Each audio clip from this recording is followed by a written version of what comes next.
প্রথম দাবি হচ্ছে শরীফ ওসমান হাদির খুনিদেরকে যে কোনো মূল্যে অতি দ্রুত সময়ে ভারত থেকে ফেরত পাঠাতে হবে। এটা হচ্ছে বেসিক। এইটার বাইরে আমরা যাব না যতক্ষণ না এই খুনিদেরকে ভারত ফেরত দেবে, ততক্ষণ পর্যন্ত আমরা মনে করি না ভারতের সাথে কোনো স্বাভাবিক সম্পর্ক রাখা সম্ভব। ভারতকে শুনতে হবে বাংলাদেশের জনগণের কথা। ভারতের এই ব্যাকইয়ার্ডে এই 18 কোটি মানুষের সাথে আপনারা যদি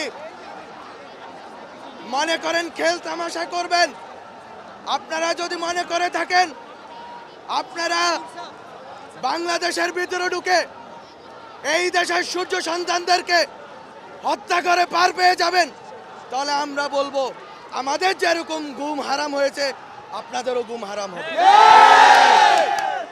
আমরা অলরেডি আমাদের মাথায় বাউন্টির মতো আমাদের বাউন্টি হান্টিং এর মতো আমাদের অবস্থা হয়েছে। আমাদের সবার মাথার দর নির্ধারণ হয়েছে, আর ঘরে বসে থাকার সুযোগ নাই। আমরা এবার নামছি, 5 আগস্টের আগেও নেমেছিলাম, শহীদি মৃত্যু হব সেই আকাঙ্ক্ষা নিয়ে আমরা আবারও নেমেছি। যদি মৃত্যু হয় আমাদের শত্রুদেরকে মোকাবেলা করে মরবো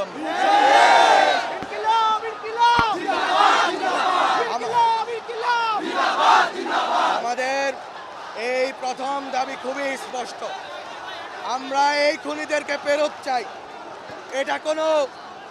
এটা কোনো সুশীল দাবি না, এটা খুবই ইফেক্টিভলি কিভাবে আদায় করতে হয় সেটা আমরা জানি। আমরা শেখ হাসিনাকে তাড়িয়েছি, এখানে ভারতের ইস্টাবলিশমেন্টকে আমরা কোয়েশ্চেন করেছি।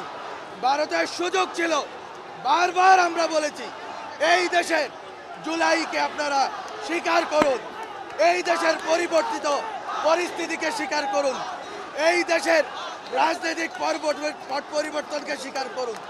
এই দেশের তরুণ সমাজের সাথে আপনারা আর খেল তামাশা দেখায়েন না। আপনারা এই গণতান্ত্রিক প্রক্রিয়ায় আজকে আমরা এক কঠিন সংকটময় পরিস্থিতিতে এসে পৌঁছাইছি।